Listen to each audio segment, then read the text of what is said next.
Okay, I'd like to thank everyone coming this morning. Sorry, getting some feedback here. You still getting feedback? No. We're probably going to run a little bit over time, so I apologize to those caffeine enthusiasts out there, because you'll probably lose a wee bit of your coffee break. Okay, today we're going to be talking about Windows heap overflows.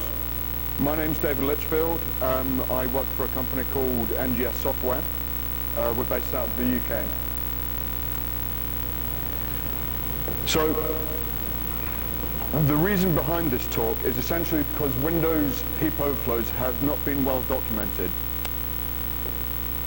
Matt Conover wrote an excellent paper on heap overflows on the Linux platform, woo-woo on heap overflows, but on Windows it's been less well documented.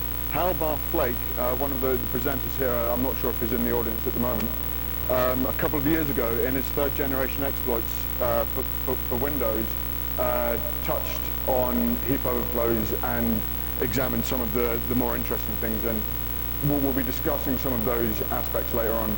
But essentially this presentation is more to put out what else is there to do with heap overflows out there on the Windows platform. So too many people out there essentially think that heap buffers are safe to use, with dumb functions such as strucat, strucopy. In fact, there was one paper out there on secure coding that suggested to solve the problem of stack-based heap buffer overflows was to move all the buffers to the heap. And it was still safe to call things like strucat and strucopy and so on.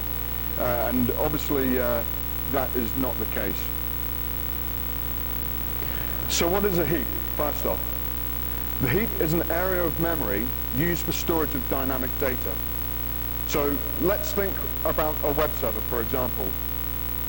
Someone is going to be making a request to the web server, and there'll be a query string in that request, probably. Now, before that request is made, the designer of the web server is not going to be sure how long that query string could potentially be.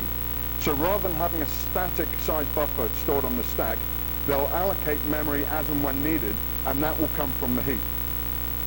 Now, every process has a default process heap, but of course developers can use their own private heaps.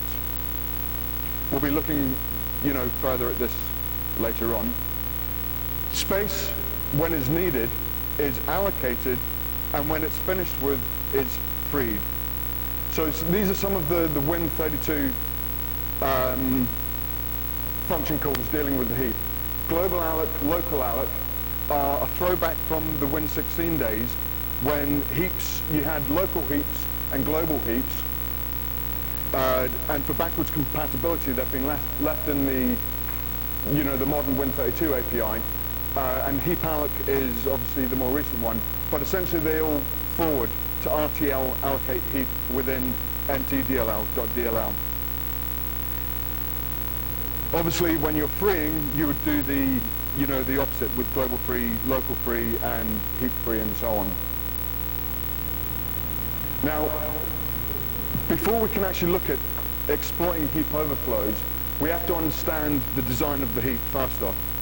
Well, at the start of each heap, there is a structure at the very start. This structure, amongst other kind of data, contains an array of 128 list entry structures. If you look in winnt.h, you'll see the format for a list entry structure. Essentially, it contains two pointers, a forward link and a backlink, or a flink and a blink.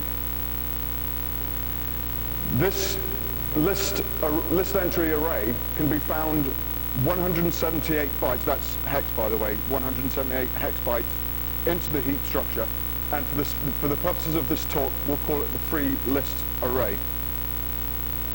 Now, when a heap is first created, there are two pointers that point to the first free block of memory that's going to be available for allocation in free list 0. So free list blink and flink, free list 0 blink and flink will have a pointer to the first block of available memory for allocation. So assuming we have a heap base of an address of 00350000, then the first available block of memory will be found at 350688. So when we look at a fresh new heap, sorry, did we have a laser pointer, by the way? No? Okay. So free list 0, this is the top line here, is that legible, by the way? Can people read that from with that color? Okay.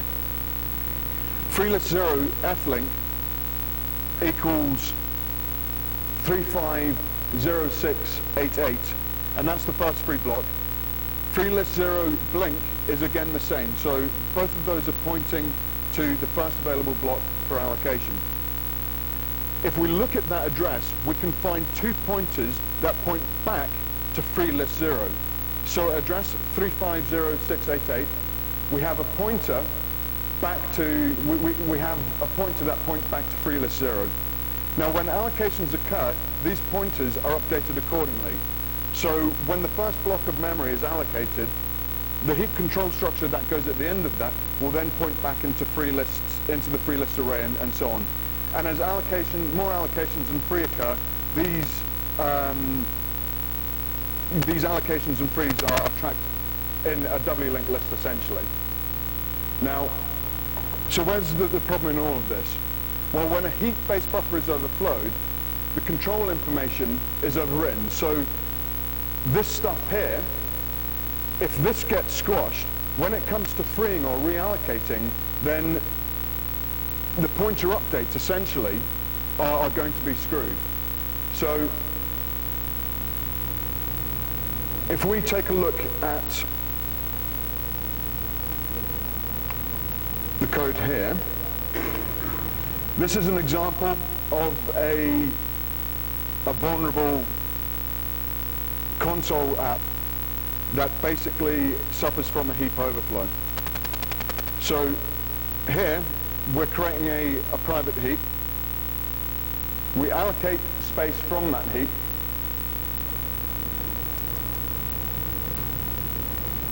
Print out some debugging information about that heap, just for our own elucidation. Here's where the overflow occurs. This buff, by the way, is the command line argument. Here, argv1, when we call the foo function. And we overflow the buffer. When we come to do a reallocation, we have an overflow. So if I run this,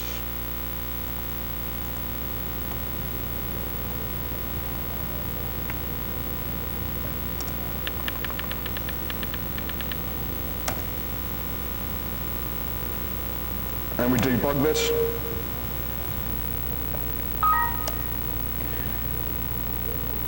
let me move this up.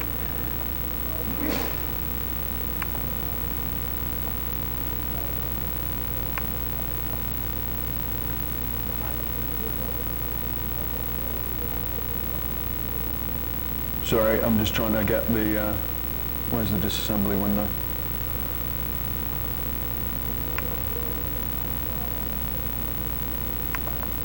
Right, it must be here somewhere.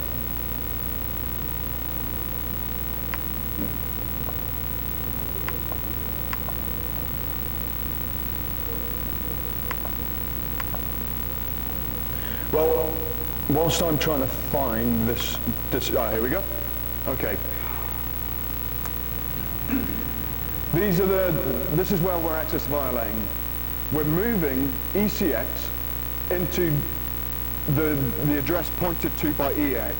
Now, if we look at EAX, it's 42, 42, 42, 42, and ECX again is 42, 42, 42, 42. Now, that when you convert 42 into an ASCII character, it's B, a capital B. So what we can see is we've overflowed the buffer, and when the reallocation occurs, we have a situation whereby we control what goes into ECX and EAX, and this allows us essentially to overwrite the contents at our 32-bit address with a 32-bit value of our choosing. So here we go. We have an access violation. Again, it's the same code. Move EAX into the address pointed to by ECX, and then immediately after that we have move ECX into the D-word pointer EAX plus 4. Now we own both of these registers, so this allows us an arbitrary D-word overwrite. So this is where the problem lies.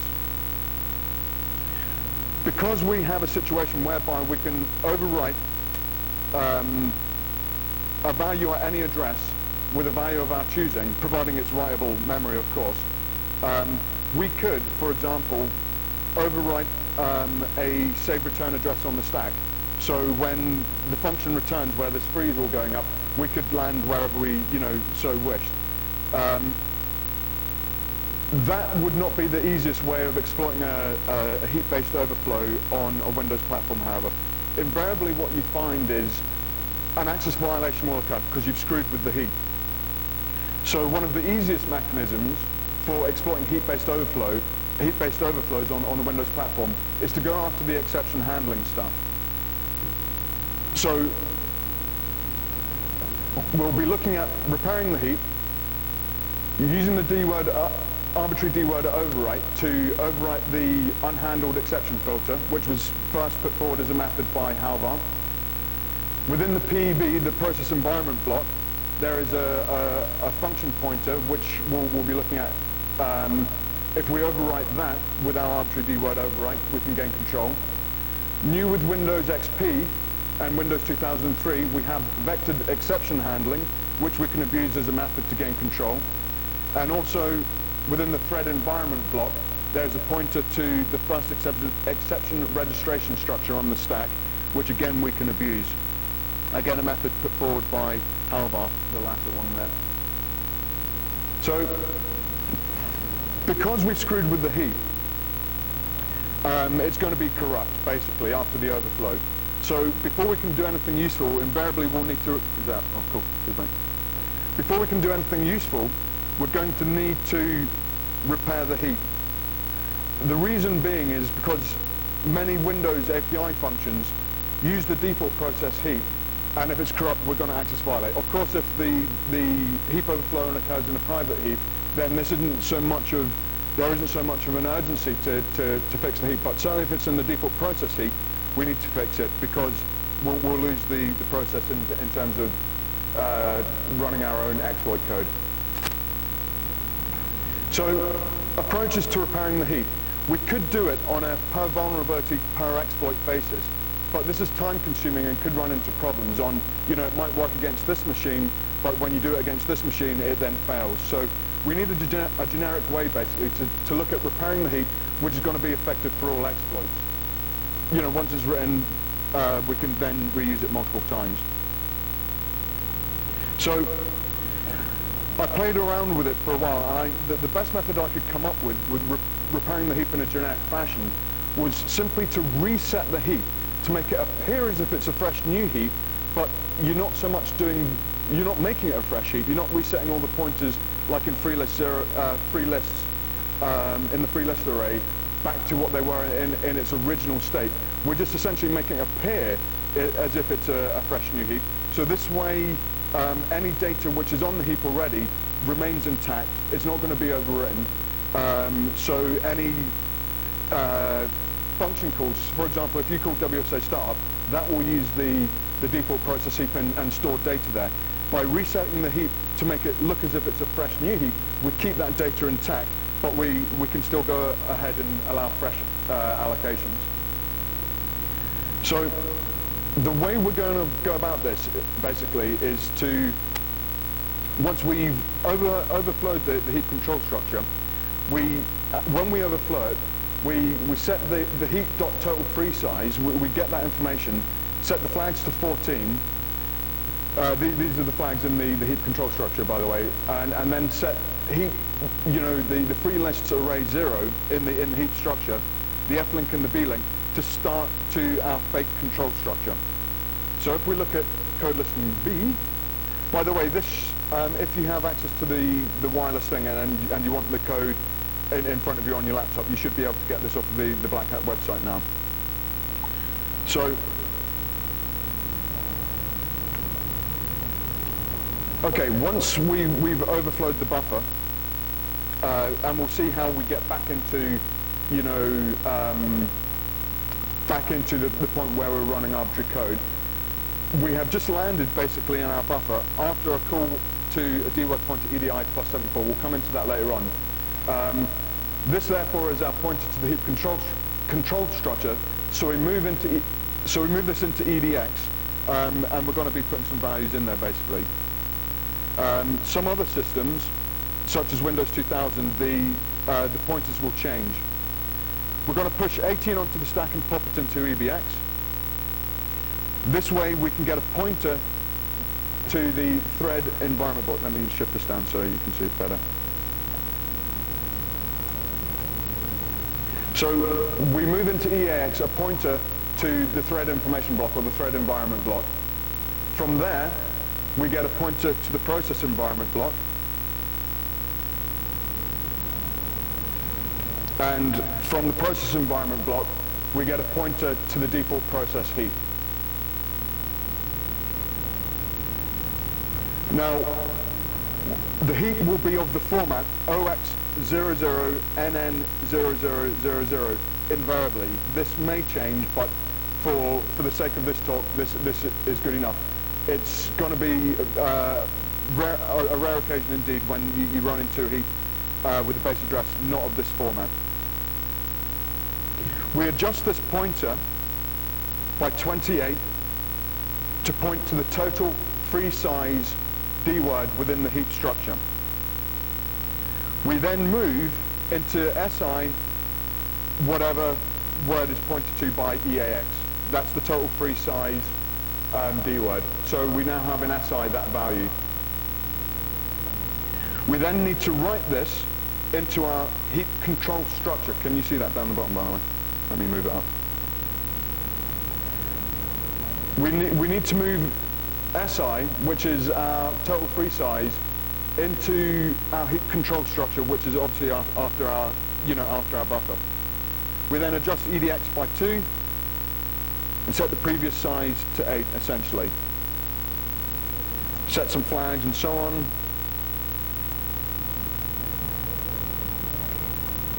Now we need to adjust EAX basically to point to freelist0 flink. Do that there. And we're writing EDX into freelist0 flink, making it appear as if the first free block available for allocation is after our code, basically, after our allocated buffer, which has just been freed or reallocated. We then write the same thing into freelist0 blink. So we've set the pointers accordingly. And then we set the pointers at the end of our block to point back to freelist0 essentially. So if that's the first bit of code we execute, once we get into our user supplied buffer, then we set the stack in a state whereby data is still intact and new allocations can take place. So that all begs the question of how do we get this arbitrary code to execute? Well, one of the methods, and this is probably the most common method, is to use the unhandled exception filter method. The unhandled exception filter is the last ditch effort exception handler.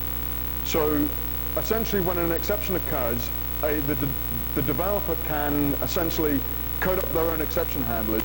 If they dispatch with the exception, then the unhandled exception filter is never called because the exception's been dealt with. If there are no exception handlers, well, there's always one in any given thread anyway, that basically will pass on to the unhandled exception filter, and it's eventually called. Now, you know, when a bug occurs or a problem occurs, and you see this message popping up on your screen saying, "Would you like to report this bug to Microsoft?" That's essentially the unhandled exception filter stuff, you know, kicking in basically. The location, basically the unhandled exception filter, there is in the .data section of kernel32.dll, there is a pointer to the code that handles the unhandled exception stuff basically. Now the location of this pointer varies from OS to OS. You know, it's going to be different on Windows NT4 to Windows 2000 to XP to 2003, and it varies from service pack to service pack. Yeah, cheers, mate. So for a given OS, the best way to find it, you know, where this pointer is to disassemble the set unhandled exception filter function. So I'm really sorry, I chose a really crap color here for, you know, slides. Essentially, what we have here is, you can't highlight, can you? Yep. Essentially, the unhandled exception filter pointer is at 77ED73B4 on XP Service Pack 1. And as I said, this will vary from system to system. So, if we look at when an unhandled exception occurs, the following block of code is executed. We move into EAX, the value stored at 77ED73B4. We check if it's 0 with a compare EAX with ESI, ESI being 0. If it's equal to 0, jump elsewhere. If not, in other words, if the pointer is set, if the function pointer is set, push EDI, and we'll come back to that push EDI because it's important in a minute, and then call EAX. So because we have our arbitrary D-word overwrite, essentially what we could do is go to this address here and overwrite the value at that address with a pointer, with the address of an instruction which will get us back to our code. So what would we use?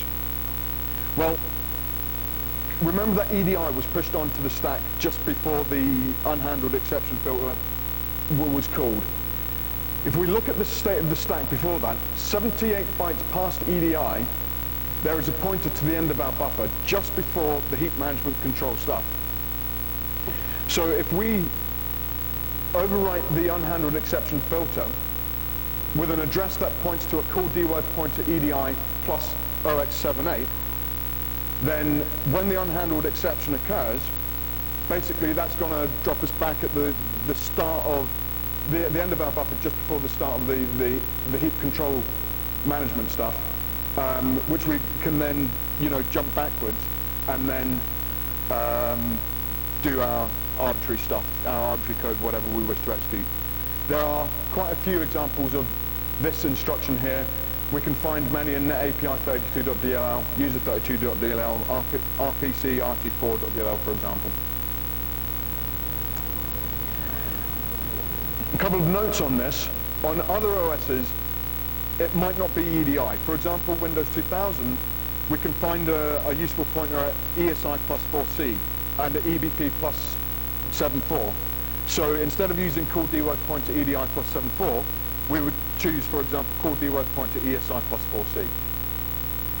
Using this method, we need to know the target system, i.e. what OS is it and what service pack level, simply because the location of the unhandled exception filter is, you know, it varies from system to system. So here is an example of a vulnerable console app. Again, it's very similar to the other one. In fact, it is the other one, which we've already seen. So again, here's the heap overflow. Now, in terms of exploiting this, and again, you should be able to get this off the Black Hat website. After we've called once we've overwritten the unhandled exception filter, by the way, with our call dword pointer EDI plus 7.4, we land basically, we've got 4 bytes to play with. So if we set that to a short jump forwards, then with the EB14, that jumped us over, you know, where we've had to overwrite the our 2D words that are used in the arbitrary D word overwrite, so we get rid of that crud. This here is the value we're going to be setting the unhandled exception filter to, 77C3BBAD. That is in NetAPI32.dll and XP SP1, which contains, which points to a call D word pointer EDI plus 74. This here is the pointer to the unhandled exception filter, and basically we're going to execute that. So what are we working on? Yeah, Heap UEF is the vulnerable program, and basically we're going to exploit that with this one here.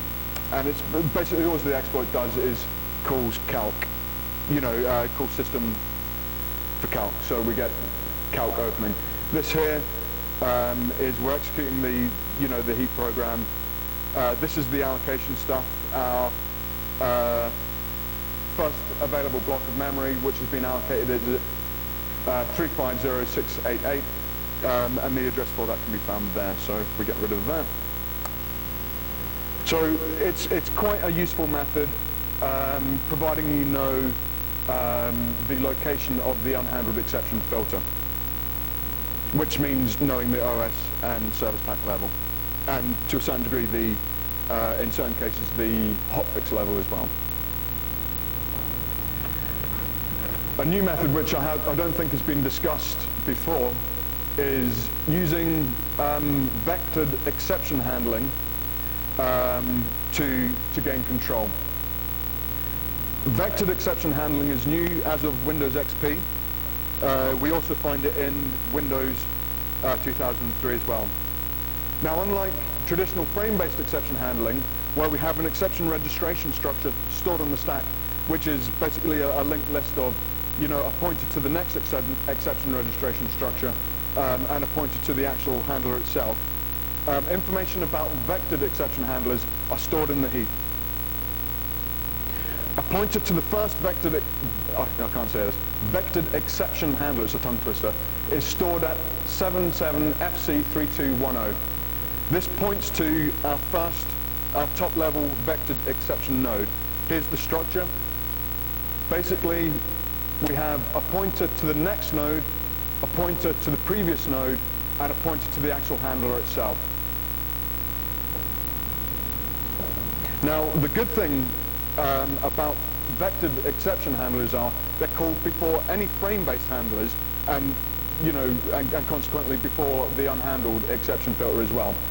So if there are no vectored exception handlers in the program, but they do have a frame-based handler which is going to actually dispatch with the exception, then we can still gain control simply by using vectored exception handling.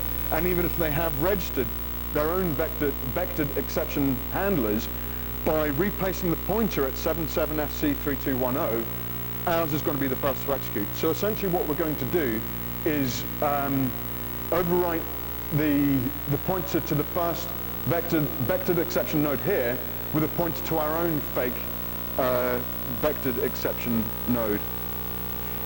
So if we look at the code behind the calling of a vectored exception handler, what happens is we move into ESI the value stored at 77FC3210, jump down here, compare EDI and ESI. EDI is 0, by the way, at this stage. If it's 0, then we go off elsewhere. But if ESI actually has a value, in other words, a pointer has been set, in other words, there's a pointer to a vectored exception node, we jump back here, and eventually we call dword pointer ESI plus 8. So using this method essentially involves finding a pointer to our buffer on the stack. Now, if it's if someone's calling heap free, well, that's being passed as one of the arguments to the heap free function anyway. So we will find a pointer to our buffer on the stack essentially. So assume it can be found at 0012FF50. Well, this becomes our pointer to the actual handler for the vectored exception handler. So if we're wanting a fake pseudo vectored exception node, we take 8 off that, basically giving us our pointer to our pseudo vectored exception node at 12ff48. So when we come to overwrite when we get our arbitrary d-word overwrite with this block of code here, in the reallocation on the free, what we're going to do is set EAX essentially to 77FC320C, which is 4 less than where we find the pointer to the first vectored exception handler, and ECX to this. So essentially what happens is this value here is moved into ECX, so that's going to be, this value here is going to be moved into 00124 FF48, and then the next line in, essentially, is going to move ECX, this value here, into 77FC320C plus 4, which happens to be 77FC32110, where we can find our pointer to the first vectored exception node, which I've just explained there. So so once we've overwritten that pointer, when it comes to doing the call d-word pointer ESI plus 8, well, that's the pointer to our buffer, remember. So before we look at an example of this, if the location of the stack, and thus the pointer to our buffer is moving, then this method can be unreliable. So if we take a look at an example now,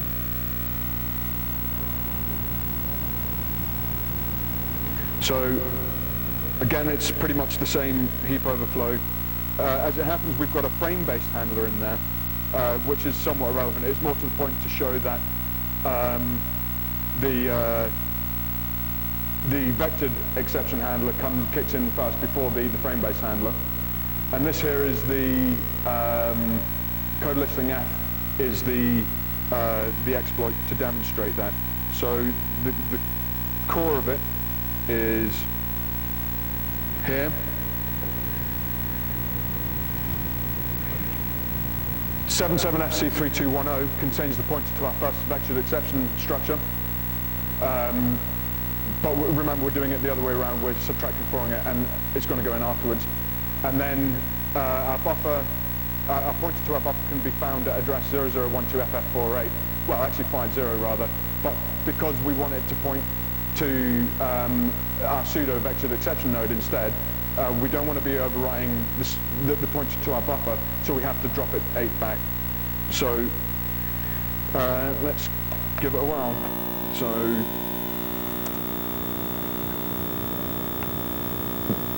this is the vulnerable program here, and this is the program. Now, because I'm not cleaning up after myself here, what's going to happen is the vectored exception handler is just going to keep on kicking over and over and over again, so we're going to get loads of, until you eventually kick it in the head, like that. So obviously cleaning up after yourself is a good thing to do, especially if you don't want to DOS the box.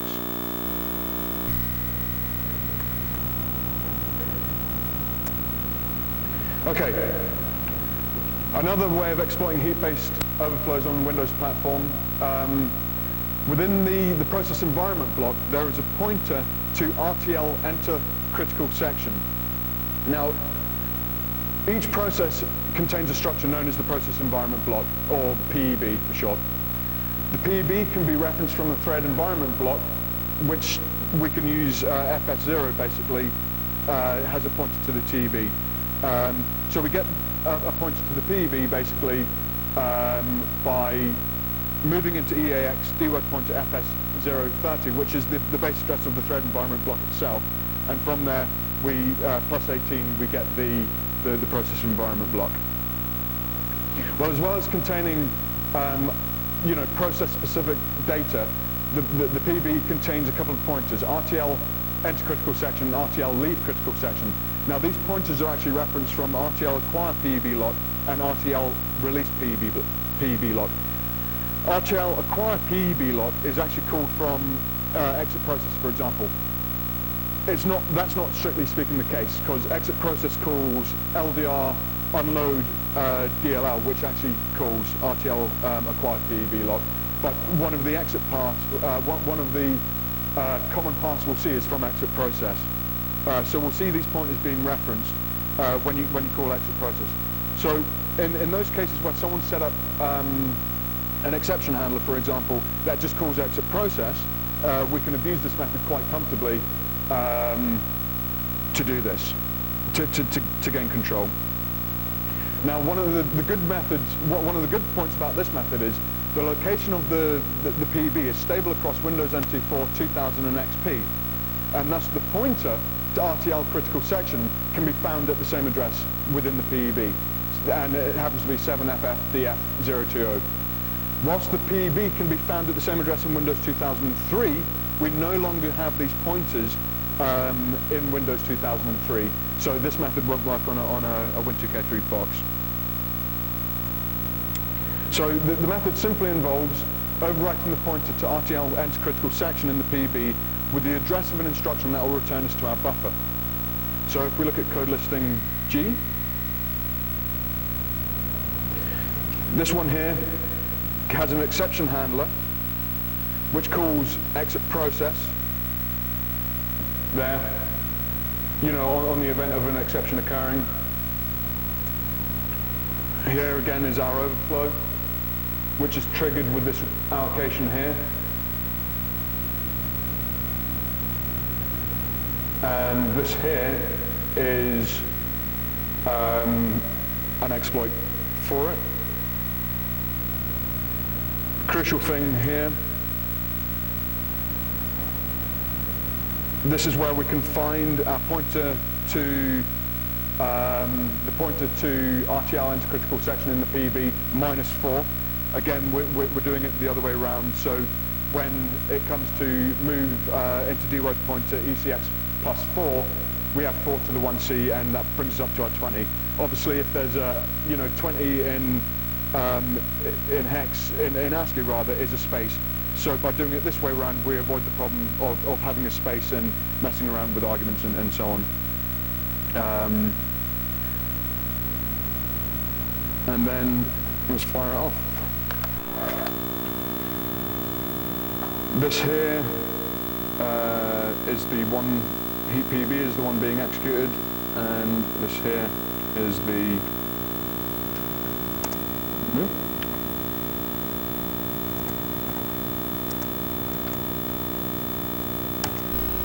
and then we get it.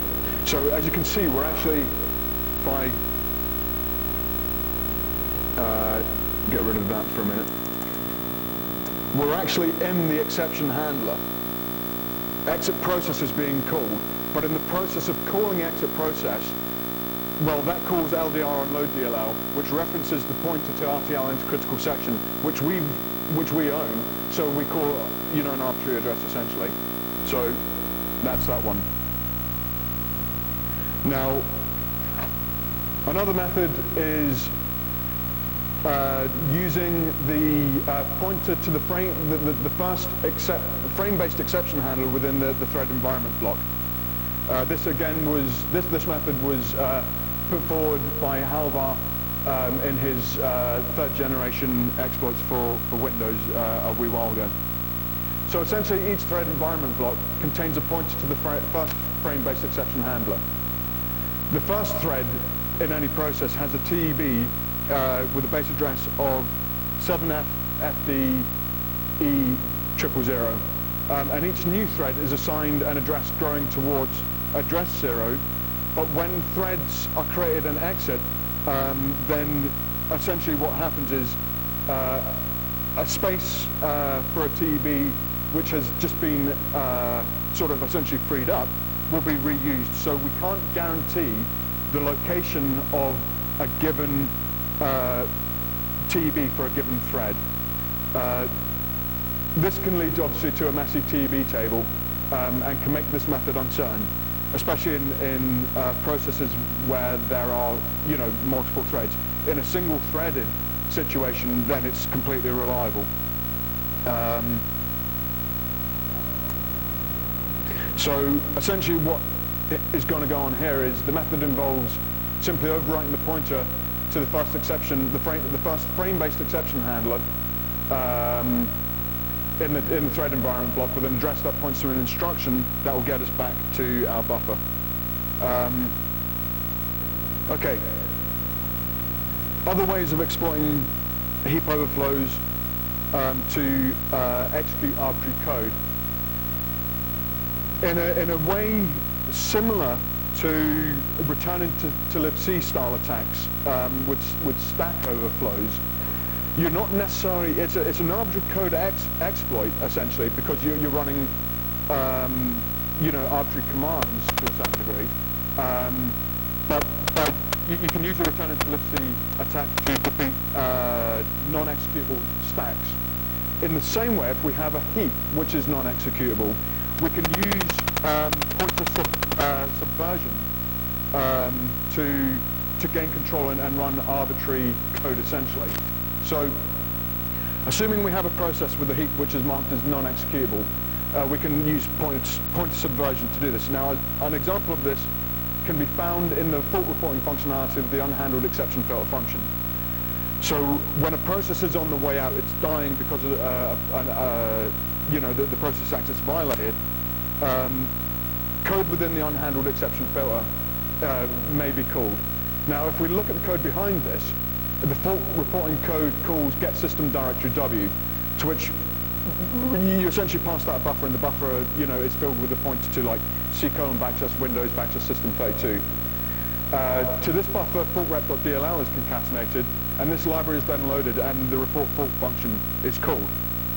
So with our arbitrary dword overwrite, what we could do, well, let's look at get system directory W first off.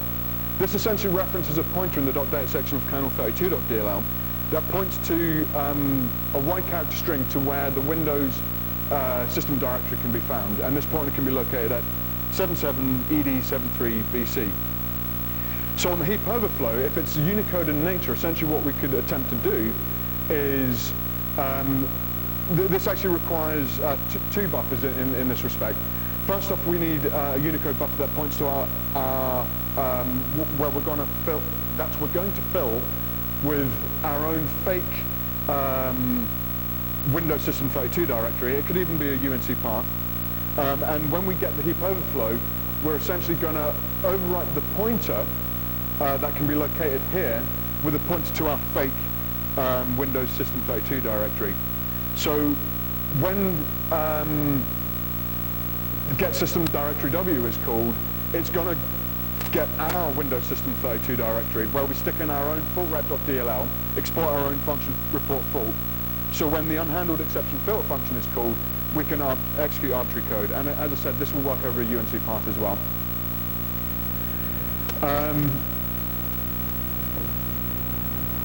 Whilst the code paths are finite within a given process, I'd argue that the possibilities of what can actually be done in terms of exploiting heap overflows in different ways is more limited to the imagination and not by the finite code paths, essentially. There's still lots of areas to explore in this,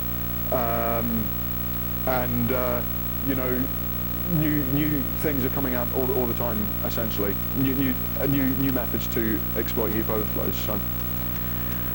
So I've hopefully demonstrated that heap overflows are dangerous. I mean, most people in this room will probably know that heap overflows are dangerous anyway, but the message hasn't really gotten across to the development community yet that they shouldn't treat them as benign, essentially. Okay? Well, that's that. So are there any questions at all? Sure?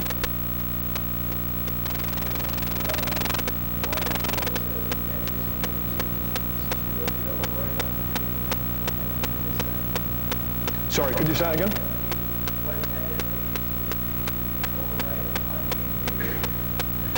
On a free, we're getting the same thing. On the Windows platform, whether it's a free or a reallocate, basically we're still getting that arbitrary dword overwrite.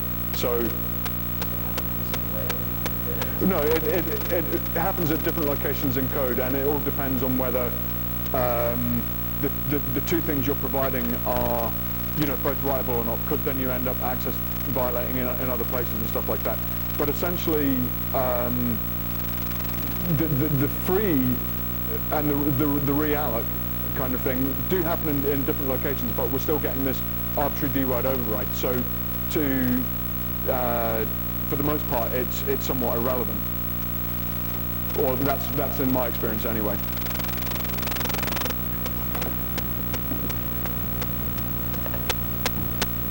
Any other questions? No? Okay, well, thanks very much for coming. Oh, sorry, John?